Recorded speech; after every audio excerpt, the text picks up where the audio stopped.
네, 최경련의 정치본색 시작하겠습니다. 오늘 함께할 세 분 소개해드립니다. 신용한 전 윤석열 캠프 정책총괄 지원실장 나오셨고요. 그리고 김한 한겨레 기자, 김민하 시사평론가 나왔습니다. 안녕하세요. 네, 안녕하세요. 안녕하십니까. 신용한 교수님은 요즘 좀 고추가 많으신 것 같습니다. 근데 지난해로 웬만한 고추가 좀 끝나고 새해에는 좋은 일이 있기를 바랬는데 그러니까요. 뭐 계속 고소고발이 이어지네요. 저도 저 정광훈 씨가 저 고소한 거 그거 어떻게 됐는지 모르겠네. 계속 경찰한테 지난번에 한번 전화는 왔는데 그 다음에 어떻게 이제 사건 처리를 하는지를 몰라가지고. 네. 예, 이거는 어떻게 된 겁니까? 지금 대통령실에서 누가 대통령 비서실장이 고소를 한 겁니까? 일단 그분들이 이제 보도자료처럼 뿌린 내용을 보면 대통령실의 명예를 훼손했다라고 해서 이제 이렇게 뿌렸거든요. 대통령실의 명예를 훼손했다. 그래서 뉴스가 60개 넘게 나오고 이틀 동안에 나오니까 시골에 계신 저희 노모께서 너 붙잡혀가냐 하고 이제 전화가 오셨죠. 그렇죠. 어르신들은 잘 모르시니까 걱정을 그런 또 거 아닙니다 하시죠. 했는데요. 우선 법적인 것만 한 두 가지로 보겠습니다. 그렇지. 제가 국회에 이제 청문회 3번을 출석을 했는데요. 그 사전에 이제 법률적인 거를 브리핑을 해주시더라고요. 국회 증언감정법 9조 3항에 보면 국회에 출석해서 국회의원님의 질의에 응답한 거는 국회 내에서만 고소고발을 할 수 있더라고요. 그러니까 국회가. 그러니까 제3의 기관이나 시민단체 등이 이 국회에서 증언한 거는 이제 고소고발은 못하게. 왜냐하면 그러면 누가 뭐 무서워서 증언하겠어요? 예, 증언을 못하겠죠. 그래서 일단은 대통령실이 국회에서 그날 제가 답변 드렸던 거에 대한 고소 자격은 없는 거죠. 엄밀히 말하면 고소고발 자격은. 또 한 가지는 이미 이제 확립된 판례 중에 국가정보원이 명예훼손의 대상이 아니다. 즉 국가기관은 명예훼손의 대상 객체가 아니다라는 확립된 판례가 있습니다. 그러니까. 그러면 대통령실이 어떤 명예를 훼손당했다는 건지를 지금 잘 모르겠는 거예요. 대통령실이라는 거는 인격은 없잖아요. 없죠. 예, 법인격이 뭐 별도로 있는 건 아니죠. 이거 뭐 국가기관. 주식회사도 아니고 이게 사실 없잖아. 말이 안 되는 고소죠. 고발이죠. 그러니까. 예를 들면 뭐 김건희 씨가 고발을 했다. 네, 안 했는데 왜 구됐다고 하냐? 아니면 윤석열이 고발을 했다. 이건 얘기가 되죠. 그런데 대통령실이 어떻게 고발을 합니까? 그러니까. 그래서 그날 이제 제가 민병덕 의원님께서 저에게 질문 주신 게 이제 두 가지예요. 크게 보면 하나는 대통령실의 4급 행정관이 채용이 됐다. 뭐 취재하셨잖아요, 기자님께서 직접. 그건 당사자도 시인을 했습니다. 그리고 대통령실도 인정을 했어요. 근데 그 4급 행정관이 원래 저 무당 출신이에요? 무속인이죠. 무속인. 저 역술인이죠. 역술인. 네네. 그분이 밖에 있을 때 역술인으로 명함 쓴 거 이런 것들을 제가 제보를 받아서 사실은 기자님께 맨 처음 제가 드렸었죠. 김한 기자. 저희가 보도를 했었고, 그러니까 그분이 그러니까 이런 역술 관련해서 그러니까 연구소를 운영했어요. 역술 연구소. 그리고 되게 재밌는 게 아이들한테 역술로 보는 아이의 미래 이런 거 있잖아요. 그러니까 나름 시장을 개척한 분이에요. 그러니까 역술로 보는 그 아이 상담. 아니 대한민국 사람 중에 사실 이런 거 안 가본 사람들 별로. 저도 가봤어요. 어렸을 때는 뭐 그게 뭐 나쁜 것도 아니잖아. 밖에 있는 건 아무 상관이 없지. 예를 들어 김건희 씨가 밖에 있는 역술인한테 가서 조언을 받고 자문을 구하는 거 저희가 그것까지 뭐라고 할 수는 없습니다. 뭐라 그래? 그런데 이제 대통령실 안에 국민의 세금으로 드린 거잖아요. 그걸 어제 이렇게 이제 대통령실이 소명을 했더라고요. 어떤 인터뷰에 대통령실 뭐 고위 관계자 따르면 이런 식으로 해서 그분을 채용한 건 맞다. 자기들도 인정을 해요. 그런데 역술 관련 업무는 하지 않았다. 이렇게 이제 답을 했더라고요. 아시다시피 국회에서도 질의를 했어요. 이분을 채용했느냐, 뭐 어떤 일을 했느냐, 뭐 예산 이런 거 사용한 건 어떻게 했느냐, 다 답을 안 하잖아요. 뭐 국가, 뭐 안보에 뭐 어떻게 뭐 이런 식으로 안 하잖아요. 그럼 제가 거꾸로 대통령실에 되묻겠습니다.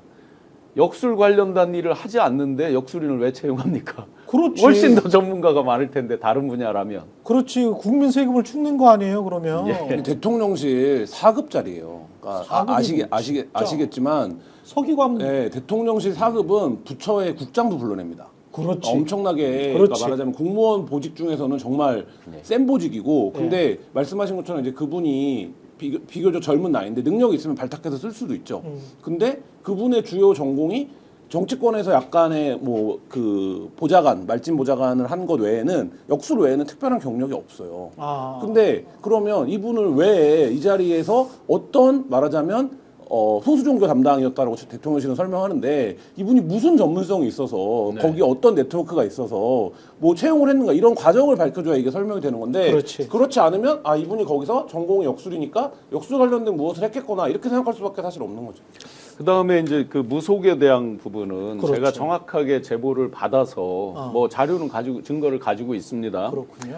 그런데 사진이나 이런 거. 뭐 사진 이런 건 우리 김 기자님도 지금 취재를 하고 계시고 실제로 이제 굿당 이런 데도 계속 체크를 하고 계시니까 그러면 제가 예를 들어 공익이냐 사익이냐 해서 제가 이거를 공개한다 그래서 저한테 사익될 건 1도 없습니다. 저는 역술도 잘 모릅니다. 이 무속에 있는 분들 알고 있는 분은 있지만 저는 가본 적도 없습니다. 잘 모릅니다. 제가 이걸로 취할 수 있는 이익은 없어요. 그렇죠. 그다음에 제가 대통령실에서 뭘 했다라고 명시적으로 말한 적도 없어요. 김건희 씨가 시켰다라고 명시적으로 말한 적도 없어요. 제보 내용은 이렇다라고 말을 한 겁니다. 예, 제보 내용은 제보 이렇다. 내용이 정확히 그러니까 우리나라의 무슨 이른바 5대 명산이라는 데서 동시에 구술했다. 네, 그날 이제 제가 2가지 답변 드렸는데 예. 5대 명산에서 같은 날 같은 시에 동시에 구술했다. 그리고 뭐 한 번 할 때마다 굿당에서 3, 4천 든다라는 얘기죠. 예. 네. 아니 어렸을 때 보면 그 정도 들었었던 것 같아요. 네.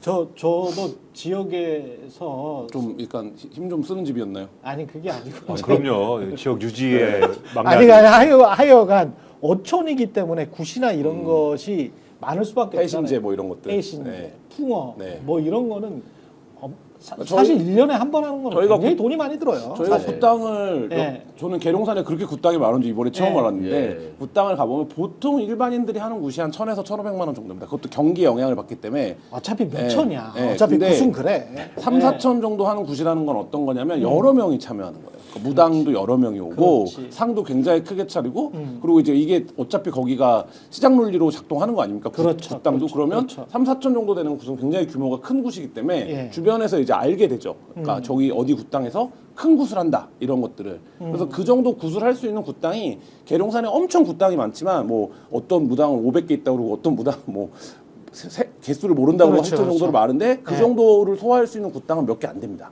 네. 네, 큰 굿당들은. 그 제보 내용 중에 그런 게 있죠. 일반적인 굿보다 더 높은 비용을 줄 테니 보안을 지켜달라 이제 이런 게 있죠. 보면. 근데 우리는 이제 이거를 공익적인 차원에서는 이게 국민 세금이 들어갔느냐 안 들어갔느냐, 왜 했냐, 누가 시켰냐, 요 세 가지는 물어볼 수밖에 없어요. 언론 입장에서는. 안 그렇죠. 그렇습니까? 아까 네. 처음에 어. 얘기했던 예. 사급 무속인이 왜 들어갔을까? 그렇지. 역술인이라고 보면 구술하려면 뭐를 알아야 됩니까? 이 사람의 생년월일에 따른 길이를 알아야 돼요. 그러니까 이른바 그 무속력을 볼 줄 알아야 돼요. 네, 네. 그거가 아니면 일반인은 군 날짜를 못 잡습니다. 그래서 예를 들어서 윤석열, 김건희가 구술한다. 그럼 윤석열이 특정한 목적이 있을 거 아닙니까? 예를 들면 구술해야 되는. 그럼 이 구술할 수 있는 날짜가 한 달에 하루 이틀밖에 안 나옵니다. 그 무속력에서 보면 이렇게 그 저도 따질 줄은 모르지만 따지는 그걸로 보면 저도 몰라요. 예. 그러면 이 하루 이틀이 나옵니다. 이 실무적인 차원을 말씀드리는 거예요. 하루 이틀이 나옵니다. 그럼 이 하루 이틀 안에 스케줄이 맞는 무당을 찾아야죠. 이 정도 규모의 구술할 수 있는. 그리고 또 뭘 찾아야 됩니까? 굿당을 찾아야죠. 그러니까 이런 실무적인 일이 들어가는 거예요. 근데 예를 들어서 뭐 이따가 얘기하겠지만 대왕고래 프로젝트처럼 큰 프로젝트를 성공시켜야 돼. 성사구술해야 돼. 그러면 예를 들면 이게 뭐 6월엔 안 됩니다. 7월에 가야 됩니다. 이렇게 되면 최소한 한 3개월 전에는 알아야 돼요. 그러니까 날짜를. 그렇지. 뭐 예. 준비도 해야 예, 되고, 해야 되고 하니까. 그러니까 그런 역할을 누가 했을 거냐. 예를 들면 그거는 아무리 능력 뭐 하버드대를 나와도 그 달력을 볼 줄 모르면 일을 못 합니다. 그러니까 그렇죠. 그걸 할 줄 아는 사람이 있어야 되는 거예요. 만약에 이게 말씀하신 대로 어떤 공적인 역량이 투여되고 세금이 투여됐다라고 하면 그런 일을 할 사람이 대통령실 안에 필요했겠죠. 저도 이제 처음에 이런 지식이 없으니까 5대 명산이라고 그랬고 같은 날 같은 시라고 그랬잖아요. 그래서 예. 저는 5개 산이 픽스가 되어 있고 예를 들어서 저희 뭐 모임할 때 왜 매월 뭐 몇째쯤 무슨 그렇죠, 뭐 그렇죠. 이렇게 이런 줄 알았어요. 처음엔 이 지식이 없으니까. 예. 근데 보니까 5대 명산 중에 뭐 계룡산, 뭐 가막산 이런 데들은 뭐 워낙 이제 뭐 소위 유명하니까. 예, 유명하게 그쪽에서. 이제 뭐 영적인 기운이 예. 강하다 뭐 이렇게 돼서 근데 이것도 바뀐다는 거예요. 그때 시점에 따라서 그 영적 기운이 이제 센 데가 이게 있겠죠. 막 돌아다니는구나. 예, 그리고 이제 지금 기자님 말씀대로 날짜 시간도 이제 그때 그 무속력 같은 게 이제 따로 잡힌다는 거예요. 예. 그래서 제가 이제 정말 참담한 신경 하나 말씀드리면 제가 이 스픽스에서도 공개를 드린 바 있지만 2022년 1월부터 3월 9일 대선 약 2달이잖아요. 그렇죠. 그 기간에 제가 수기 메모를 찾아보니까 무속에 대한 저희가 대책 회의를 한 것만 4번이 적혀 있습니다. 제가 이 자리에서 캠프에서? 네, 기자회견 할 때도 말씀드린 적이 있었고요. 그러면 왜 저희가 무속에 대한 대응 회의를 해야 됩니까? 뭐 천공이다 건진이다 뭐 수도 없이 메모에 막 있어요. 그럼 왜 저희가 회의 시간에 각 파트의 실무 총책임자들이잖아요. 그분들이 다 지금 장관, 차관, 수석 비서관 하고 그렇죠. 계시잖아요. 왜 저희가 그 비싼 시간, 비싼 인력들이 무속에 대한 대책회의를 왜 하는 겁니까, 저희가? 정말 부끄럽고 참담한 얘기죠. 그렇죠. 그때 아니 당시에 그런 일이 아무것도 없고 어. 사람들의 그런 의혹이 없었다면 언론에 나오지도 않았다 그러면 저희 전문 인력들이 각 파트의 책임자들이 왜 그런 것들을 회의를 하고 앉아 있어요? 그때부터 그런 게 있었잖아, 사실. 예. 그때 그런 의혹이 있어. 저희가 그리고 취재해서 실제로 대통령 후보 시절에 왕자 이 써가지고 그냥 황당하게 토론회장에 그렇죠. 왔잖아요. 저희가 취재하면서 만난 무당한테 들은 얘긴데 예. 재밌는 얘긴데 자기도 뭐 김건희랑 윤석열이 부부가 그거에 관심이 많다 그랬을 때 처음에 반신반의했대요. 무당이에요. 현직 무당인데 반신반의했대요. 아 그거를 해도 대통령이 나랏일 보는 사람들이 하겠어. 근데 자기가 이번 계엄을 보면서 이 부부의 본질이 음주와 무속이다 이렇게 생각을 했다는 거예요. 그래서 왜 그러냐라고 하면서 얘기를 했더니 12월 2일 날 윤석열 네. 대통령이 공주 산성시장을 갔습니다. 계엄 하루 전날이죠. 12월 1일 날. 예, 그래서 기억납니다. 그 상인들한테 힘내 뭐 제가 올라가서 열심히 해보겠습니다. 그렇지, 뭐 그렇지. 이런 얘기하고 했어요. 예. 근데 이 무당의 해석은 뭐냐면 그 무당의 해석입니다. 무당의 해석은 뭐냐면 그게 그 무속을 믿는 사람들이 하는 본향식이라는 거예요. 본향식이 뭐냐면 큰 일을 앞두고 있을 때 자기의 고향에 돌아와서 인사를 드리는 거예요. 근데 윤석열이 아버지 고향이 이제 공주여서 공주를 고향이라고 생각을 하잖아요. 본인은 서울에서 자랐는데 그러니까 12월 2일 날 거기서 무슨 민생경제 회의를 잡아서 내려간 겁니다. 갑자기. 네, 근데 그게 뭐냐면 소상공인 활성화예요. 아젠다가. 근데 그 전까지 했던 민생경제 회의와도 약간 동떨어지고 그거를 굳이 공주 가서 할 이유가 없어요. 소상공인 뭐 활성화 대책 논의를. 근데 가서 일일이 이제 상인들 인사하고 뭐 이런 장면을 연출했는데 그러니까 이제 그게 우리는 왜 갑자기 계엄 전날 저런 데를 갔지? 일종의 의식이다. 그러니까 거기를 고향을 방문하는 의식으로 자기는 본다. 그 12월 3일 날 계엄을 한 거를 이제 결과론적으로 맞춰보면 이런 해석을 내놓던데 그러니까 뭐 말씀을 드리는 이유는 뭐냐면 이해가 안 가잖아요. 12월 3일 날 계엄을 하기로 했는데 그 지금 얘기된 바에 따르면 최소한 11월 30일 날에는 세팅이 끝난 거잖아요. 그렇지. 근데 왜 그 사이에 공주를 갔을까? 꼭 내려갔어야 했냐. 그래서 저희가 대통령실에 김건희 여사가 공주 일정에 같이 갔냐 이런 거를 다 요청을 했는데 대통령실이 일절 답변하지 않고 있죠. 네. 그래서 저는 제가 이제 그런 아까 말씀드렸듯이 캠프 단계에서부터 그런 회의를 정말 뭐 전문 인력들이 나서서 뭐 할 이유가 없잖아요. 상식적으로 그건 자기들이 알아서 대처할 일이잖아요. 엄밀히 보면 그렇죠. 뭐 공적으로 캠프 차원에서 다 할 적이 그렇죠. 없는데 더 이런 일을 겪고 나니까 더 점점 정말 자괴감, 참담함이 들고요. 이렇게 생각합니다. 저는 무속인들을 잘 알지도 못하고 그분들의 명예를 실추시킬 이유도 없고 그럴 생각도 없습니다. 그렇죠. 그분들의 네. 어떻게 보면 본업, 생업에 대해서 제가 패를 끼칠 이유는 없어요. 예. 각자 가서 하는 것도 자유고 얼마든지 그럴 수 있다고 생각합니다. 그런데 계속 본인들이 왕자부터 지금까지 그리고 그 캠프 내 대책회의까지 오면서 공적인 피해를 주고 있잖아요. 실제로. 저 온 거죠. 엄밀히 보면. 예. 그럼 그거에 대해서 최소한 알 권리는 있다. 그런 공익적 차원에서 이제 말씀을 드렸는데 고발했습니다. 좋습니다. 자신 있으면 김건희 여사가 직접 고소해라. 제가 감당하겠다. 그러니까 이게 네. 지금 대통령실이 고소를 한다는 게 나는 이게 이해가 안 돼요. 근데 명예훼손 관련해서는 저도 기자 생활하면서 많이 사건을 다뤄봤기 때문에 그리고 당해보기도 하고 그랬는데 직접적으로 개인이 해야지. 개인의 명예가 훼손이 되는 거지 무슨 대통령실이 정진석 거야, 김건희 거야, 윤석열 거야. 예전에 말이 안 되잖아. 예전에 MBC랑 KBS가 장악돼 있던 시절에 네. 흑역사 시절에 MBC가 그걸 많이 했었어요. 자, MBC의 MBC의 명예를 명예를 훼손했다. 이 고소 다 기각됩니다. 왜냐하면 그렇지. 이거는 기관은 명예가 있다고 볼 수 있는 주체가 아니기 때문에 MBC 사장인 내 명예가 훼손됐다 그렇게 말해야지. 네, 그래서 그제 저녁에 용산 출입 기자분이 전화가 오셔서 네. 이제 두 가지를 얘기를 해요. 김건희가 뭐 아프다 뭐 하다 지금 얘기 나오죠. 예. 너무나 건재하다. 과연 대통령실이 이걸 왜 신용할이라는 개인 사인을 고발했을까? 현 정부 들어서도 사인을 고발한 건 거의 없다 그래요. 고소 고발한 그렇지, 거는. 그렇지. 그럼 왜 갑자기 대통령실에서 신용환이라는 사인을 고발했을까? 뒤에서 누군가가 버티지 못할 정도로 계속해서 여전히 푸시를 하고 있다. 아직도 이 짓거리를 하고 있는 사람이 김건희의 있구나. 영향력이 너무나 세게 살아있다. 두 번째는 대통령실에 법률가가 좀 많습니까? 법조인 출신들도 굉장히 많잖아요. 그런데 얼마나 부끄럽고 빨리 감추고 싶은 치부면은 자기들이 일종의 이제 고발인 적격이 안 되는 셈이잖아요. 그렇죠. 명예훼손의 객체가 아니니까. 예. 그것도 뭐 뻔히 알 텐데 급하게 그거를 보도자료처럼 냈다. 그래서 대통령실이 지금 거의 문 닫기 일보 직전 아니냐라는 얘기를 직접 용산 출입하시는 기자분이 연락을 주셨습니다. 그렇지. 그렇게 생각할 수밖에 없을 것 같은데 김민하 평론가는 왜 말 안 하냐고 아나키스트님이 아까부터 아나키스트님은 팬인 것 같아요. 뭐 전계한 대표님이세요? 아나키스트- 전계한 대표님의 이명. 아니야. 아나키스트님은 내가 보니까 그 닉네임도 그 김민하 평론가의 성향이랑 비슷하잖아. 어울리네요. 네. 어울리잖아. 무정부주의자. 예, 그래서 약간 좀 약간- 같은 동료가 아닌가. 그래서 내 친구가 자꾸 이야기를 해줘야 되는데 나는 김민하의 이야기를 듣고 싶다 이런 이야기인 것 같아요. 아나키스트님은. 구독자님들 중에 예. 관리자 같은 분들이 있어요. 그래가지고 계속 보면서 감시하면서 쟤는 왜 얘기를 안 해?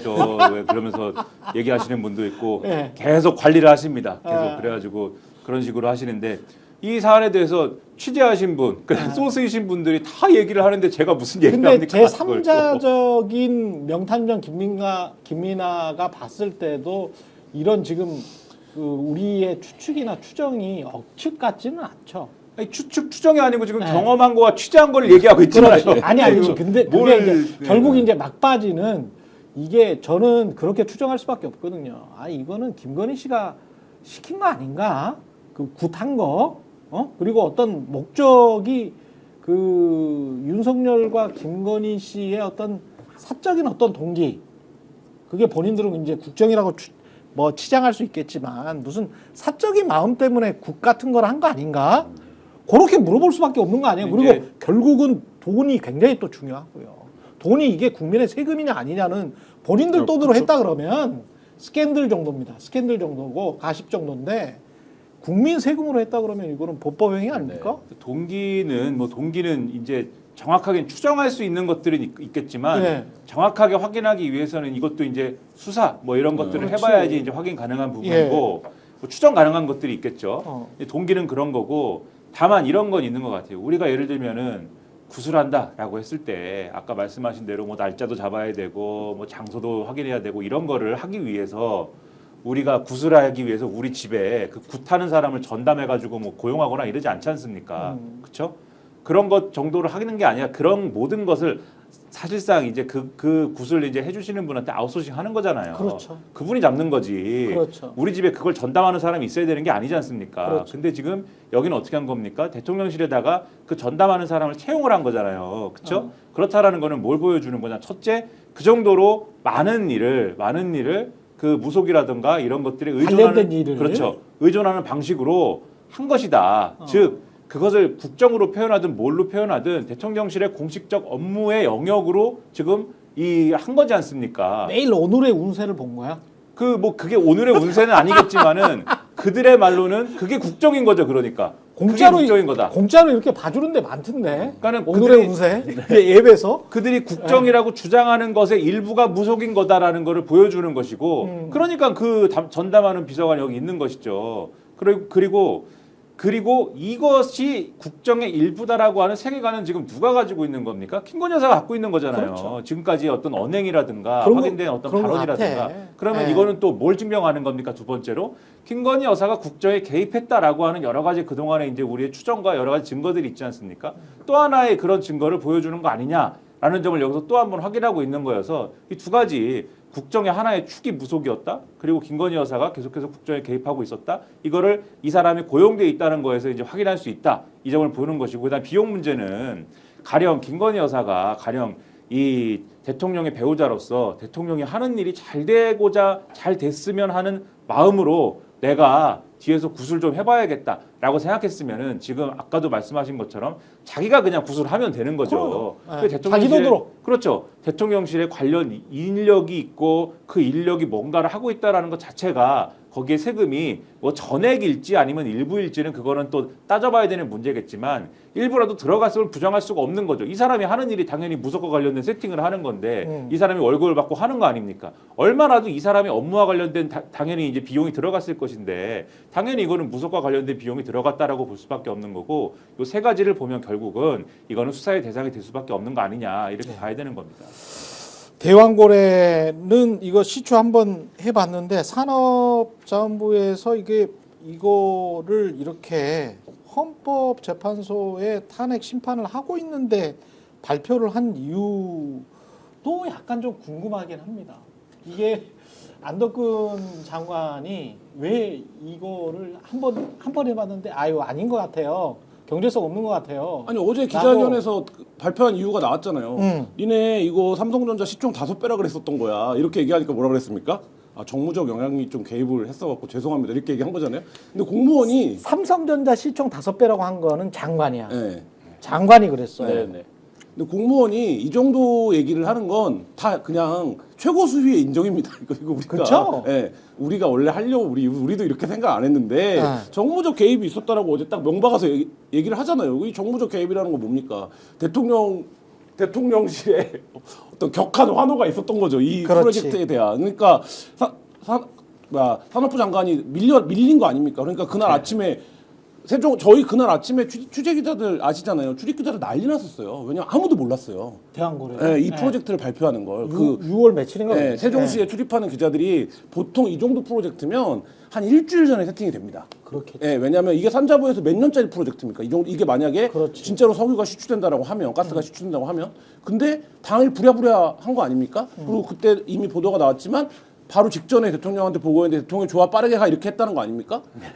뭐 그건 거죠. 이거. 그렇지. 어제 이제 굉장히 사실은 중요한 발표입니다. 여러 가지 정무적 의미가 아주 센 발표인데 우선 첫 번째로는 지금 공직사의 빛의 속도로 태세 전환, 입장 전환을 우리가 주목해서 봐야 됩니다. 어제 3시 반쯤에 이게 발표를 했죠. 그런데 그 전에 이제 보도 자료를 먼저 뿌렸죠. 그래서 이제 이 차관이 나와서 직접 브리핑한 거잖아요. 예. 그러면 어제 헌재 누구를 출석시켰습니까? 경제수석. 경제수석. 그러면서 이 사람들이 소위 내란 우두머리와 그 집단들이 그를 추종하거나 지금 동조하는 집단들이 내란의 원인으로 몇 가지를 요인으로 자기들이 내란을 일으킨 요인으로 몇 가지를 대는 중에 대왕고래 예산을 삭감했다. 그렇지. 예. 그러면 어제 그것도 내란의 원인이 된다. 그렇죠. 계엄의 원인이다. 예, 그렇게 했잖아요. 예. 그래서 그게 민주당 야당의 독주로 뭐 자기들이 일방적으로 깎고 뭐 얘기를 한 거잖아요. 경제수석 출석시켜서 이 얘기를 하고 싶었겠죠. 대왕고래 그렇지. 프로젝트에 대한 어떤 예. 경제성과 뭐 미래 전망과 뭐 이런 걸 하고 싶었겠죠. 딱 시간 맞추고 날짜 맞춰서 3시 반. 그러면 엠바고 걸어서 보도자료를 훨씬 더 일찍 뿌렸을 거 아니에요. 맞아요. 상식적으로. 그렇네. 그다음에 가장 중요한 한마디가 있습니다. 마지막에 쐐기를 박았습니다. 더 이상 하지 않겠다.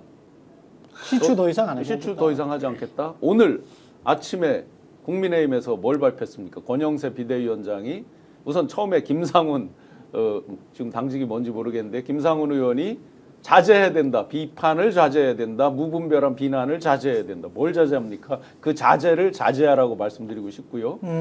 권영세 비대위원장이 계속해야 된다. 즉각 재개해야 된다. 자, 제가 극동유아그룹의 회장실 사장을 했습니다. 옛날 극동쉘이라고 옛날 어렸을 때 주요순간이 있었잖아요. 그러니까 남들보다는 조금 알 거 아니에요. 그럼요. 뭐 완전 전문가는 아니지만 조금은 예. 알 거 아니에요. 처음에 8개월 전에 이 사람들이 발표를 할 때 제가 코웃음을 쳤습니다. 그 정도면요. 우리 같이 일하고 했던 사람들이 난리가 나야 되거든요. 그 업계에서. 그렇죠. 아무런 반응이 없어요. 그다음에 블룸버그를 포함한 수없는 경제 관련해서 뭐 이 뉴스를 내는 데서 아무 반응이 없어요. 벌써 답이 나왔잖아요. 그렇죠. 뭐 액트지오가 어떻다 이런 것들은 뭐 다 차치하고라도 그렇죠. 딱 보면 전문가들이 보는 느낌과 이런 게 있고 호주의 1위 업체서부터 3위 업체들이 왜 철수하느냐 뭐 이런 것들 딱 보면 아는 거잖아요. 그렇죠. 결론적으로 자기들이 이제 와서 뭐 즉시 재개를 하고 나오면 어떻게 할 거냐? 정답 말씀드릴게요. 나오면 환호성 치고 박수 쳐드릴게요. 당연히. 그렇지. 그거에 대해서 누가 기대하지 않는 게 아니에요. 자, 그러면 제가 윤석열 대통령의 말로 반사 하나 해드리겠습니다. 아무 일도 일어나지 않았다. 대왕고래 관련해서. 예. 호수 위에 달 그림자를 쫓는 것과 같다. 그대로 반사드리겠습니다. 그런. 예. 저도 상식적으로 이게 돈이 되면 민간업체들에서 이렇게 막 달려들거든요. 뭐 중공업이든 SK든 무슨 정유회사들이든 이런 데서 먼저 달려들고 그들의 어떤 뭐랄까요, 자금 그리고 정보력 이런 것들은 뭐 석유공사가 제가 석유공사를 무시하는 건 아닙니다만은 저도 공기업에 있어봤기 때문에 KBS 공기업이잖아요. 네. 공기업의 정보력과 일반적인 어떤 상사와 정유회사를 다 가지고 있는 우리나라 대기업의 정보력 이게 비교가 안 되더라고요. 그렇죠. 비교가 안 돼. 근데 거기에서 그냥 자기들끼리 카톡으로 말이 돼? 뭐 이러고 있었거든 그때 제가 6월 달에. 요 기간에 네. 포항 경주에 있었거든요. 요 발표 나오고 나서 6월에. 네, 6월에. 네. 근데 거기 횟집에 가면 횟집 사장님들이 다 말해요. 네. 이 앞에 까면 가스 나온다는 얘기는 몇십 년 전부터 있었는데 그렇지. 영일만 친구. 여태 왜 안 하겠어? 돈이 안 되니까 안 하겠지. 돈 그게. 맞아. 지금도 나온다 이렇게 네. 얘기를 해요. 거기 불 가스는 붙여놓고 나와. 네. 불 가스는 붙여놓고 나와. 활활 타오른다. 그거 동네 사람들 다 하는 얘기예요. 네, 근데 돈이 안 되는 거다 이렇게 얘기를 하잖아요. 그러니까 이게 그때도 많이 말씀드렸습니다만은 중요한 거는 석유공사 입장에서 네. 사업을 계속 하고 싶을 수 있어요. 그리고 자본 잠시 상태이기 때문에 이 상황을 타개하기 위해서 여기서 뭔가 나온다라는 걸 전제로 해서 투자를 받고 싶을 수가 있습니다. 그러기 위해서 여러 가지 시도를 할 수가 있는데 중요한 거는 탐사 시추를 그래서 하기 위해서 여기가 굉장히 유망합니다. 그렇기 때문에 여러분 좀 투자를 해주십시오라고 하고 다니는 거에 대해서 그거는 석유공사 차원에서 하고 그리고 탐사 시추를 한번 해보겠습니다는 산업자원부에서 뭐 국장 정도가 결재를 하면은 탐사 시추를 해보면 되는 거지 않습니까? 그리고 그렇지. 예산이 필요하면은 산업자원부 차원에서 국회에다가 이걸 하기 위한 예산이 필요합니다라고 요청을 하면은 그 예산 통과 안 시켜주겠습니까? 뭐 삭감이 될 수도 있고 뭐 그 협의를 잘하면 되죠. 근데 이걸 정치화를 누가 시켰느냐? 윤석열 대통령이 갑자기 나타나가지고 엄청난 일이 이제부터 벌어질 거다라고 뻥치기를 뻥 치면서부터 여기서부터 문제가 발생한 거잖아요. 그러니까 요 앞 단계까지는 있을 수가 있는 일이에요. 석유공사가 열심히 해볼게요. 요거는 우리가 다 몰랐지 않습니까? 기자도 모르고 동네 사람들도 그런가 보다 하고 다들 일상적으로 있는 일이지만 윤석열이 갑자기 나타나서 대한민국 여러분 우리가 비록 총선은 졌지만 그래서 완전히 지금 뭐 안 좋은 상황에 빠져 있지만 그리고 여당이 전당대회도 할 거고 여러 가지가 뭐 있지만은 어쨌든 석유가 펑펑 터질 겁니다. 아무 근거도 없이 이렇게 얘기한 이 시도를 왜 했느냐. 사실은 여기에 방점이 찍혀 있는 거거든요.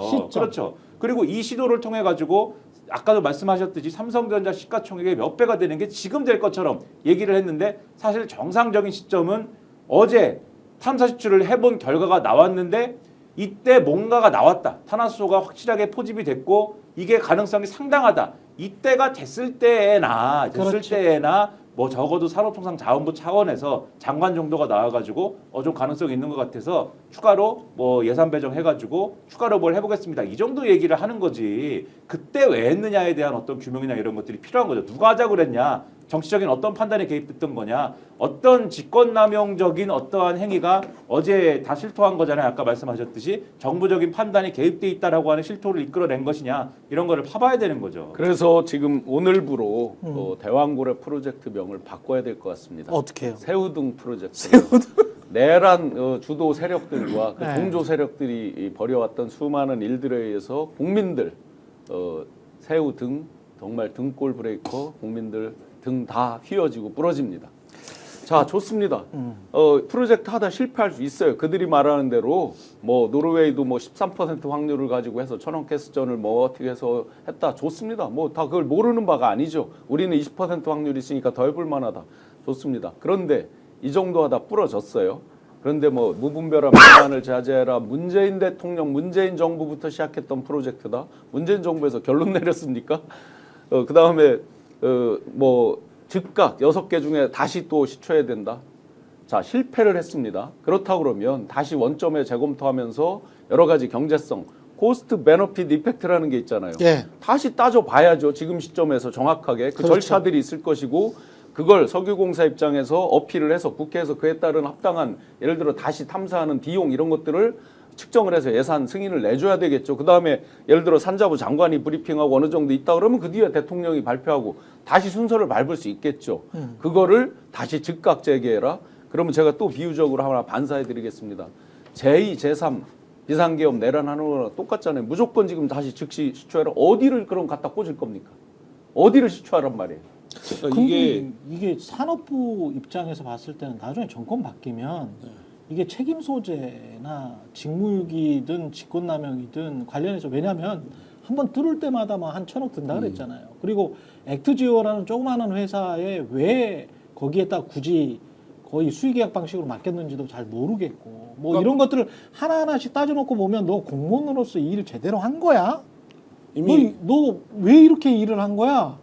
이미 윤석열이 내란 피의자서 내란 혐의가 확정되면 사실 이 혐의 하나가 형량이 얹어지는 건 큰 의미는 없을 것 같은데 네. 저는 이게 세 가지 면에서 굉장히 고약한 사건이라고 보는데 아니 산자부 공무원들은 다르죠. 뭐 그건 또 살 다르죠. 떨리지. 네. 이게 뭐 그래서 어제 인정한 거 아닙니까? 우리가 이렇게 하려고 한 게 아니라 정무적 개입이 있었다라는 거를 인정한 이유가 저는 그런 취지라고 보는데 이게 발표된 시점이 어떨 때였습니까? 그때 최상병 특검이 한참 시끄럽고 그때 이게 윤석열이 정치를 못하는 건 상수고 이제 지금 문제는 경제야. 이 경제가 박살나고 있어. 이런 보도들이 보수 언론에도 나오고 있을 때였어요. 맞아, 예. 맞아. 그 시점에 이거를 발표를 한 겁니다. 그러니까 그래서 그때 이 방송에서도 얘기했지만 윤석열 정부의 정치라는 건 이 신문 일면가리를 하는 정치예요. 그러니까 예를 들면 맞아요. 뭐 특별한 계획이 있거나 하고 싶은 게 있는 게 아니라 야 이거 며칠째 왜 일면이 왜 이러냐? 이거 하나 갈자. 이러면 이런 게 나오는 거예요. 이런 예가 윤석열 정부 내내 반복되어 왔고 그 다음에 결정적으로 이게 지금 고약해진 게 뭡니까? 윤석열이 헌재에서도 얘기했지만 이게 계엄의 근거 사항 중에 하나예요. 윤석열이 계엄을 발발시킨 근거 중에 하나예요. 그러면 어제 경제수석이 굉장히 곤란했지 않습니까? 자기 증인신문을 앞두고 이게 발표가 돼갖고 그러면 이제 앞으로 탄핵 재판에서는 네가 말하는 계엄의 근거라는 거는 부정당한 건데. 그렇지. 이렇게 이제 활용될 그렇지. 거고 또 하나는 국민의힘이 어제 3자부 발표하기 하루 전날 웹포스터를 만들었잖아요. 그러니까 홍보용 이미지. 민주당이 계속 발목을 잡고 있다. 네. 우리는 1%의 가능성도 포기하지 않겠다. 뭐 이런 그거를 산자부랑 전혀 지금 업무 조율이 안 되고 있다는 거를 드러냈고 이 대한고래 프로젝트가 여전히 살아있다는 걸 전날 이건 뭐냐면 이 계엄 근거로 이게 활용됐기 때문에 국민의힘이 여기에 발목이 잡힌 거거든요. 그러니까 지금 국민의힘 스탠스에서 근데 하루 만에 산자부가 이렇게 발표해버리면 어떻게 되는 겁니까?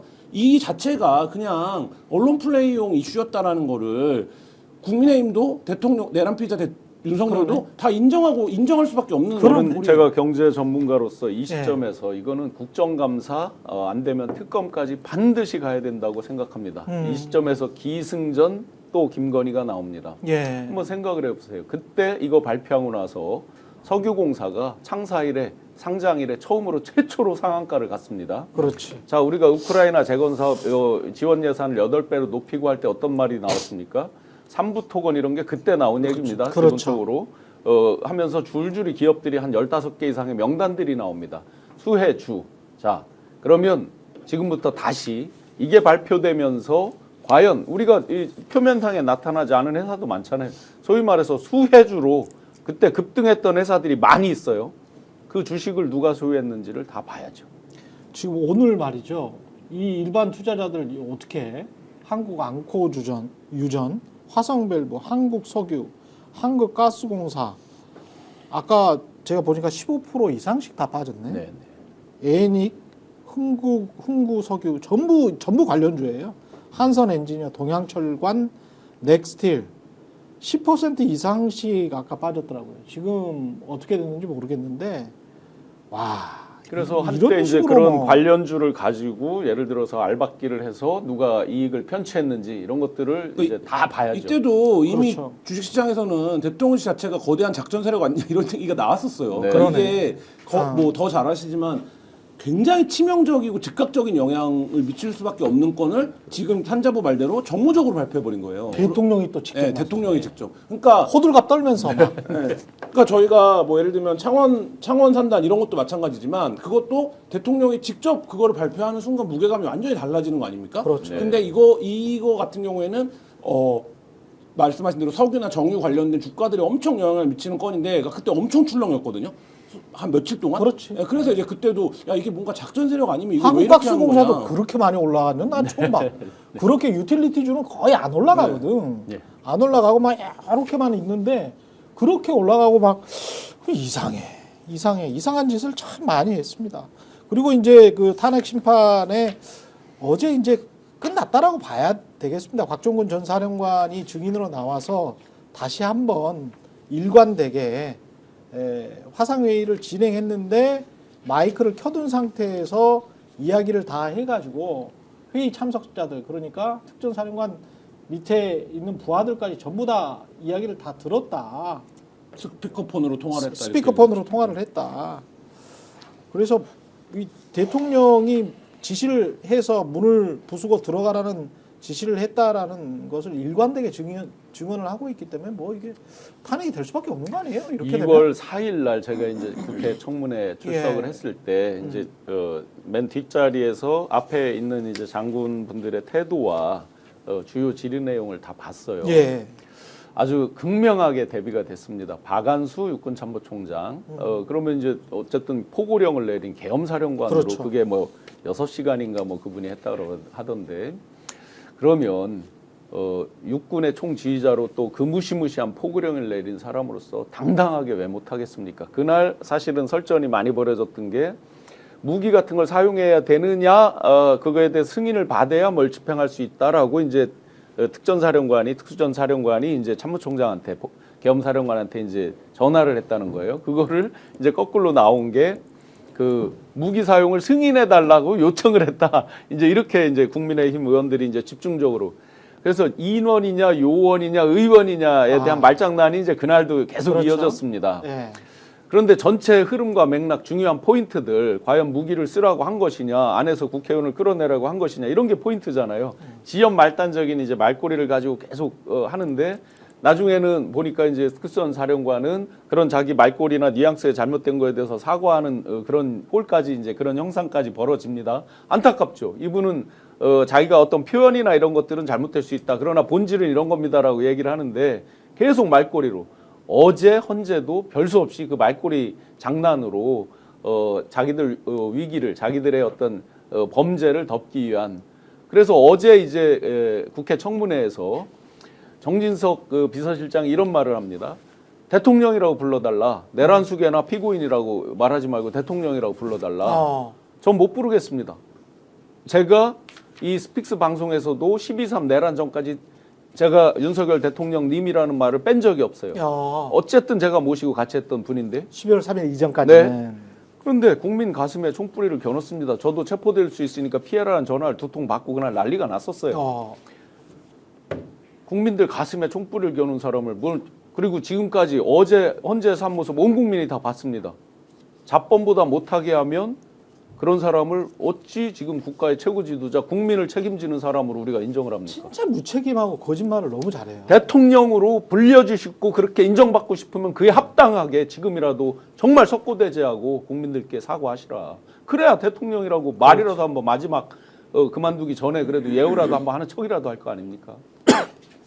근데 본인은 이걸 공작이라고 이야기를 하고 12월 6일 날에 뭐 민주당으로부터 무슨 공작을 받은 것처럼 곽종근이나 뭐 이런 사령관들이 공작을 받은 것처럼 근데 공작을 받아가지고 곽종근이 뭐 남는 게 있어야지. 어차피 옷도 벗게 되고 그 사람도 감옥 가게 되는데 감옥에 있죠 지금. 그러니까 옷도 벗게 되고 그 3스타가 이게 지금 계엄에 성공하지도 못하고 이 사람은 그냥 인생 끝난 거 아니에요. 곽종근을 비롯해서 그러니까 뭐. 저는 헌재 변론을 지켜보면 네. 그들이 약간 가상 세계에 살고 있는 것 같아요. 아니 그럼 왜냐하면 무슨 공작을 한다는 거지? 예를 들면 지금 인원, 요원, 의원 이 얘기를 한 일주일째 하고 있는데 네. 아니 그 장면을 다 봤잖아요. 온 그렇지. 국민이. 그럼 네. 그거를 본인들도 봤잖아요. 네. 근데 만약에 윤석열의 말이 맞으려면 정말 아무 일도 일어나지 않았어. 페이퍼work만 한 거야. 이 계엄에 대해서. 그런데 그 페이퍼 지시를 할 때 내가 그때 의원이라 그랬다고? 내가 그때 요원이라 그런 건데? 내가 인원이라 그런 건데? 뭐 이랬다면 실제 벌어진 일이 없다면 그러면 그걸 다툴 수 있죠. 근데 지금은 이미 기수가 된 상황이에요. 근데 이 사람들의 변론 전략이라는 건 뭔가 미수 상태에서의 변론 전략 같은 거를 지금 들고 나와서 싸우고 있는 그렇지. 것처럼 보이고 그러니까 근데 본인은 그 망상에서 아까 표현하신 대로 뭐라 그럽니까? 그림자를 쫓고 있다잖아요. 그러니까 지금 근데 지켜보는 사람들은 윤석열이 무슨 얘기를 하는지가 이해가 안 가고 일단 그 변론 전략이라는 게 이해가 안 가고 또 한 가지는 민주당의 공작을 당했다. 이거는 저는 재판 전략이라보다는 이거는 태극기들한테 하는 얘기인 거죠. 태극기들한테 하는 얘기고 홍장원 차장 나한테 똑같은 얘기 아닙니까? 그분이 지금 국정원의 필드에서 뛰고 필드 경험과 이걸 다 갖고 있는 몇 안 되는 고위직인데 근데 이 양반을 어떻게 뒤집어 씌우고 있는 겁니까? 지금 그 유튜버들이 공작금을 해먹었다더라, 북한하고 특수한 관계가 있다더라, 뭐 이렇게 지금 씌워먹고 있는 거 아닙니까? 근데 그 얘기들을 지금 어이가 없고 홍장원 차장도 나와서 그 잘 물어봤다라고 답변을 했지만 유튜브 들어가 보면 그렇지 않아요. 유튜브의 세계에서는. 아, 그들의 세계에서. 예. 이미 공작금 떼어먹고 북한과 관계에 있는 사람이에요. 근데 어제 대통령의 발언도 지금 우리가 좀 불리해지는 것 같지. 왜 불리해지는 줄 알아? 이거 민주당이 공작하는 거야. 이 얘기를 소스를 주는 거예요.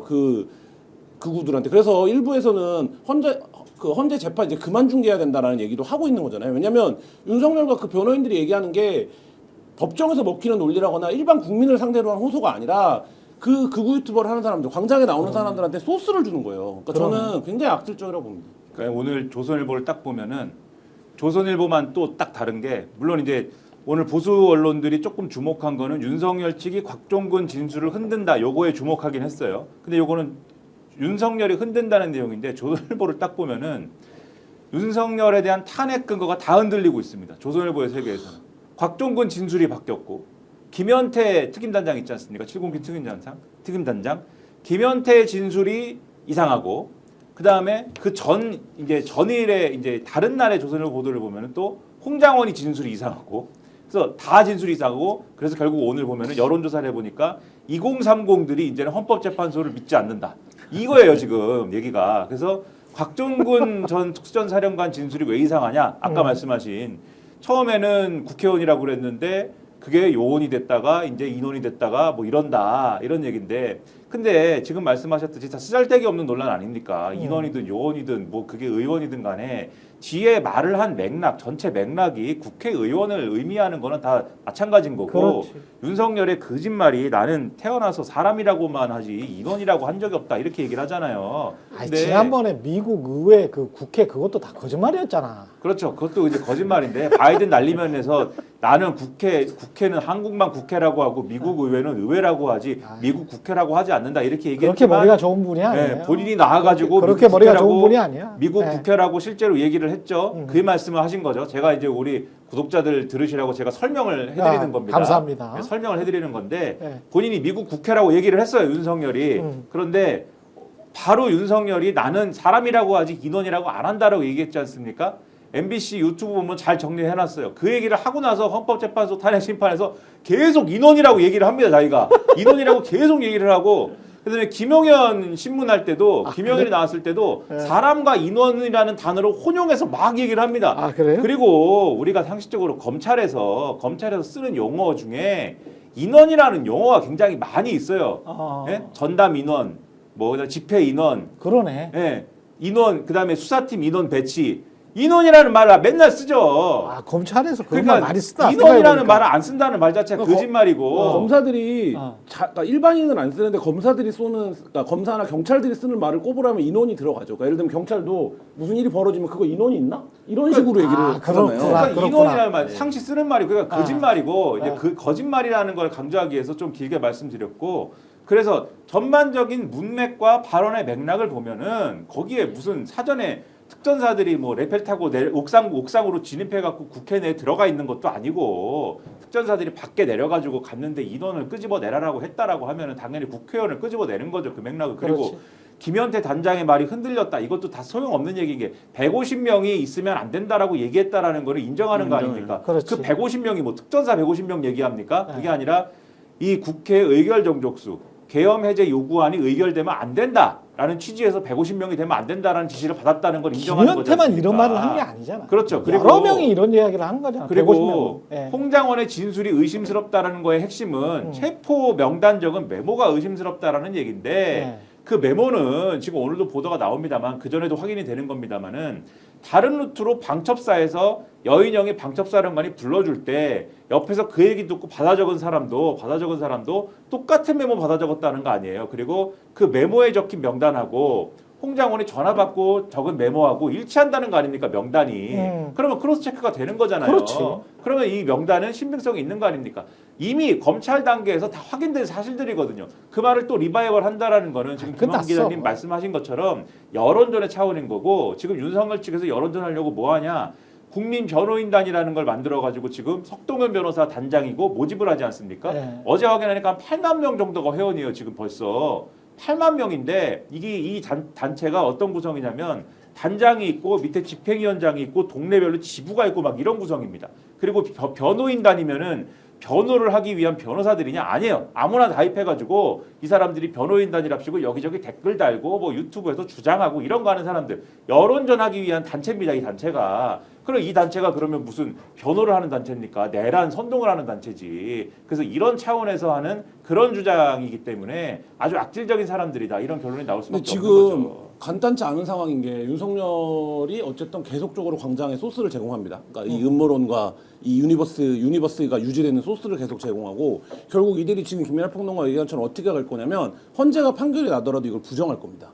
그러니까 헌재 판결을 받아들이지 않을 거예요. 그럼 이거는 저희가 87년에 이른바 만들어놨다는 이 체제가 근본적으로 흔들리는 어떤 도전에 직면하게 되는데 여기서 우려스러운 건 국민의힘이라도 야 아니야 헌재 판결 나면 끝이야 받아들여야지 이거는 그래도 라고 해야 되는데 지금 국민의힘 스탠스 그렇게 안 잡고 있잖아요. 계속 헌재를 공격한단 말이에요.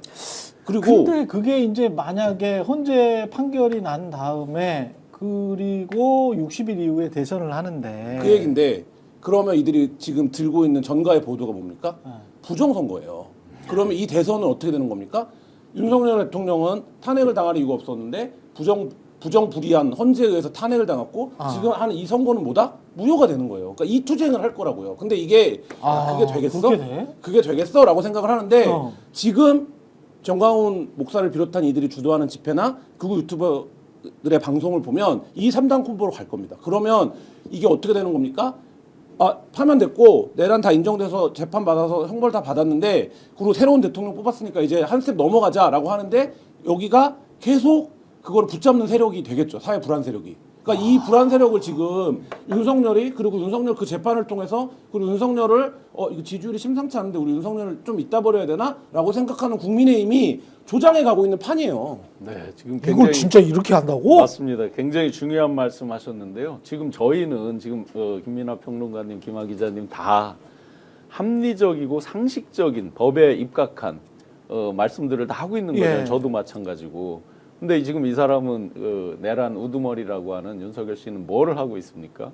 애드립을 하고 있어요. 즉 저희는 엄정한 법 집행을 얘기하고 있는 거예요.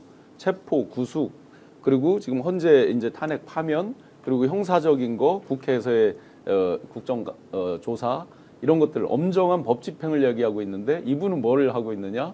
정치를 하고 있습니다. 그러면 본질적으로 이 속으로 들어가 보면요, 이분들이 모를까요? 자기들 아웃된다는 거 알고 있어요. 그러면 이제 극우 유튜버를 워낙 많이 뭐 후보 때부터 봤으니까 그리고 뭐 영화 같은 거 인조반정, 트럼프 이런 연구를 잘못한 거죠. 지금 거꾸로 이제 잘못한 거죠. 종국적으로 이 사람들은 극단적인 거에 비해서 저는 윤석열 신당이 나올 거라고 봅니다. 실제. 이 대선 이후에 나온다고 봐요. 대선 이후에? 네네. 왜냐하면 뭐 국민의힘이라고 해서 합리적 보수가 없는 건 아니니까. 그렇죠. 같이 섞여서 이 대선까지 왕창 망가지고 나서 계속 같이 살 수 없어요. 다만 제가 윤석열 신당에 그러면 나간다 그러면 어떤 주체냐. 패권의 당권은 이분들이 잡을 거예요. 그걸 기대하고 있는 거예요. 실제 알현 정치를 하고 있잖아요. 윤상현, 지금 나경원 오늘 또 간다는 거죠. 구치소에 간다. 네, 알현 정치죠. 뭐 접견 정치 그 고상한 표현이고 알현 정치 하는 거죠. 왜 알현합니까 이분들이? 대선 이후의 당권이죠. 어게인 2017의 업그레이드 버전. 2017에 국민의힘이 어떻게 흘러갔는지를 보면 답이 나오죠. 석고대죄하고 정말 자기들 껍질을 벗기면서 혁신 노력을 하고 국민들 앞에 정말 참회하고 다시 일어난다? 전혀 없잖아요. 점점 우경화되고 가다가 홍준표 씨 해서 24% 얻었다고 좋아하고 우경화돼 가다가 황교안 부정선거 등등 당대표 되고 쭉 갑니다.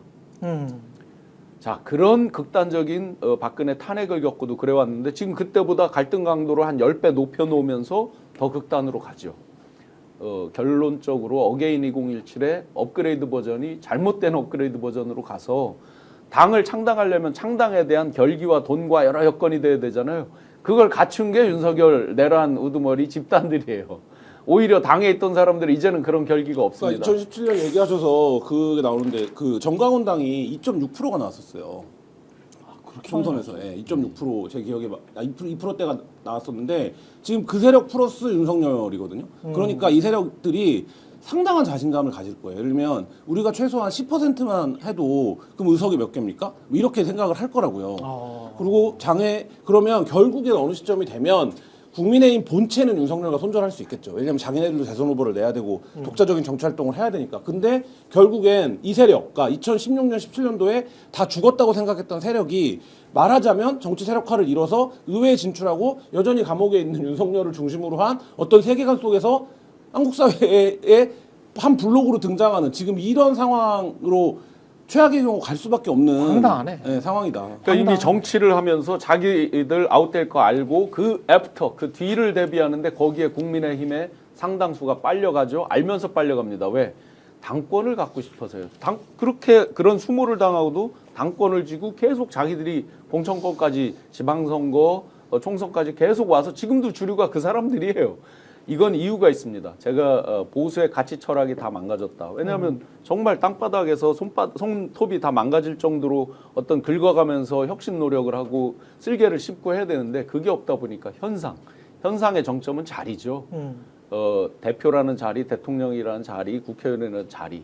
그러다 보니까 보수의 대주주가 지금 남은 게 TK, PK로 대변되는 지역적인 베이스. 대주주에게 잘 보이는 거 이런 것들만 남아있고 그렇게도 얼마든지 자기들 공천 받아서 간다.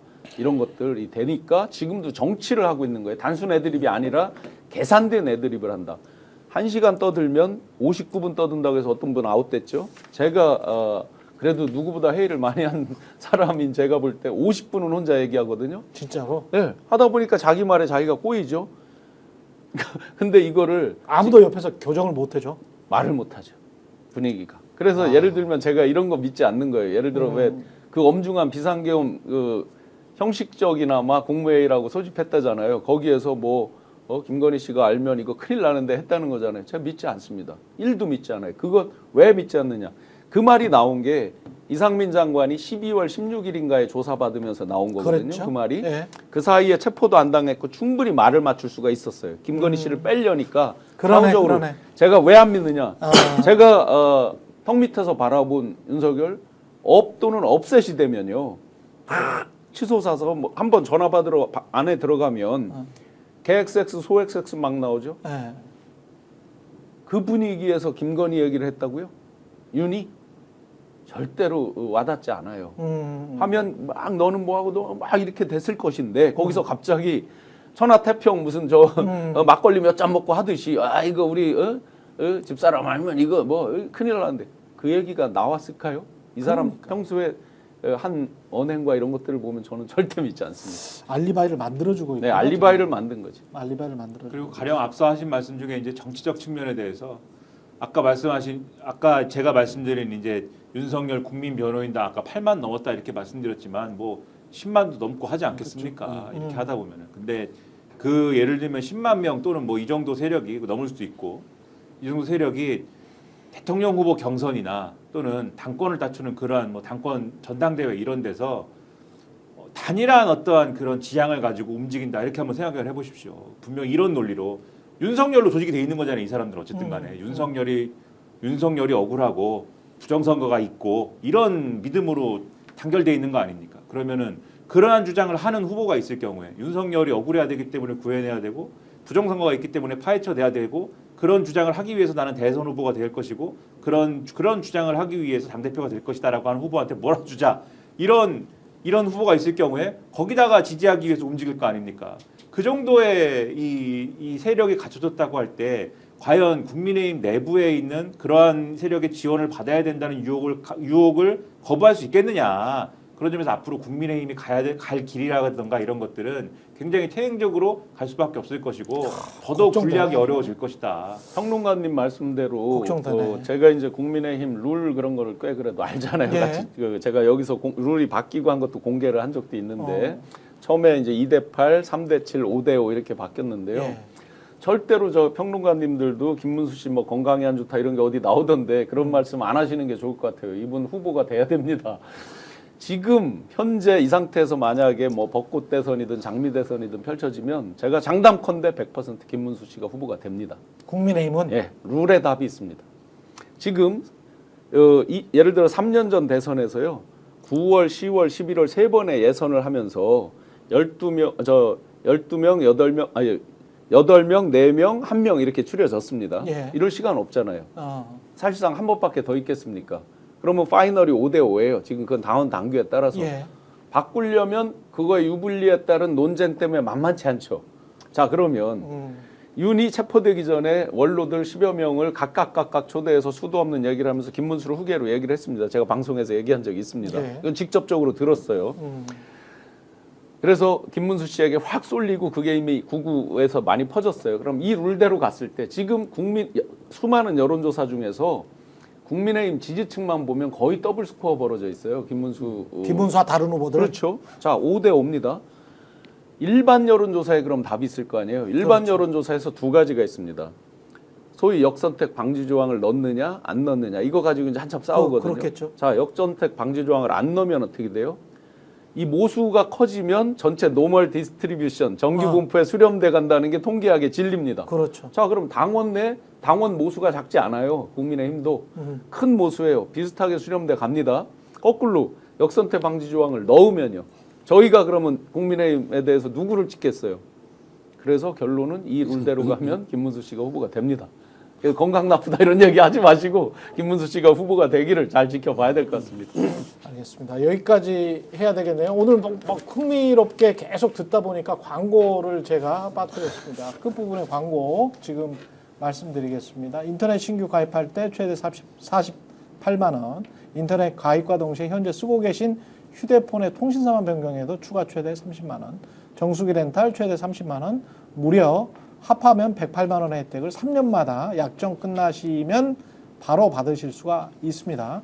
현금 사은품 혜택 원치 않는 분에게는 55인치 삼성 TV 선택 가능하고요. 1670-2571 상담 받으시거나 네이버 인터넷 비교원 검색하시고 상담 신청해 주시기 바랍니다. 상담할 때 스픽스 또는 최경룡의 정치본색 유튜브 채널 말씀해 주시면 가입하면 현금 비밀 혜택과 함께 할수록 더 큰 혜택, 지인 추천 시 추천할 때마다 최대 4만 원 모바일 상품권을 드립니다. 네, 최경룡의 정치본색 오늘은 여기까지 하겠습니다. 신용한 전 윤석열 캠프 정책 총괄 지원실장 나오셨었고요. 김한 한겨레 기자 그리고 김연아 시사평론가 함께했습니다. 고맙습니다. 네, 감사합니다. 네, 고맙습니다. 네. 스픽스는 말하는 언론입니다. 대세는 유튜브, 그중에서 스픽스. 좋아요, 댓글, 구독, 알림 설정. 여러분이 저희를 사랑해 주시고 우리가 여러분을 사랑하는 4가지 방법입니다.